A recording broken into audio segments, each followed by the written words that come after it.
Айтылмауға тиісті бірінші құпия келешекке құрған жоспарлар. Қол жеткізуді көздеген мақсат жоспарларыңыз жайлы ешкімге тіс жармаңыз. Әбден жүзеге асырғанша құпия ұстағаныңыз абзал. Мақсат жоспарлардың әлсіз, толық ойластырылмаған тұстары болуы қашанда заңды.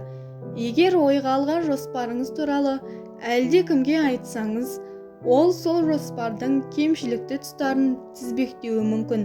Нәтижесінде көңіліңіз қайтып, жігеріңіз құм болады. Ол мақсатыңызға жетуге кедергі жасайды. Екінші құпия – қайырымды істер туралы ешкімге айтпау. Қайырымды, жомарт, қайырлы істерде құпия болып, өзіңізбен жаратушы арасында ғана қалғаны дұрыс. Мұндай істер атақ-абырой, жақсатқа иелену үшін жасалмайды. Өзіңізді жақсылық жасағаныңыз үшін асыра мақтамаңыз. Мақтау адамды тәкаппарлыққа тез ұрындырады.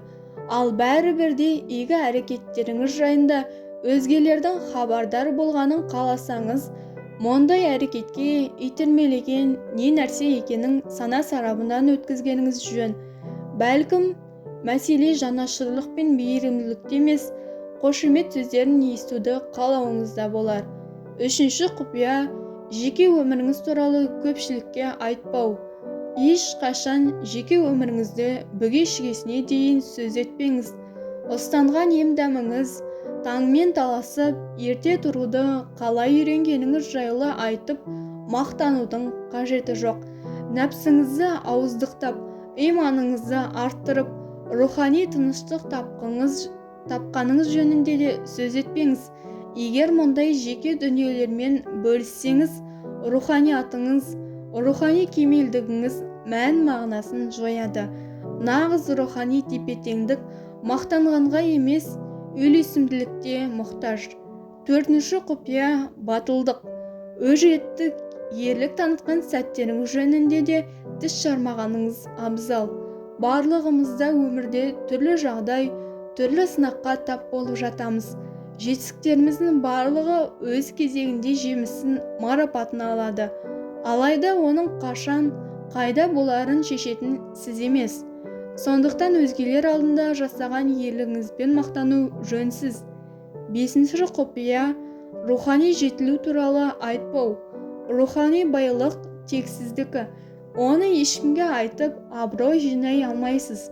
Айналаңыздағы адамдардың шын мұқтаждығын көрсеңіз ғана шет жағасын айтыңыз.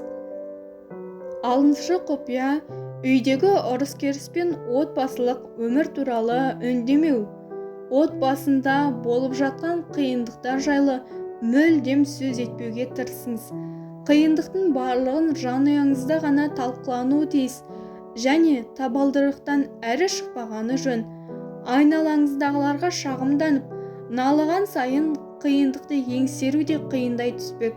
Есіңізде болсын, отбасыңыздағы ұрыс туралы неғұрлым аз айтсаңыз, оның ынтымағы берік бола түседі.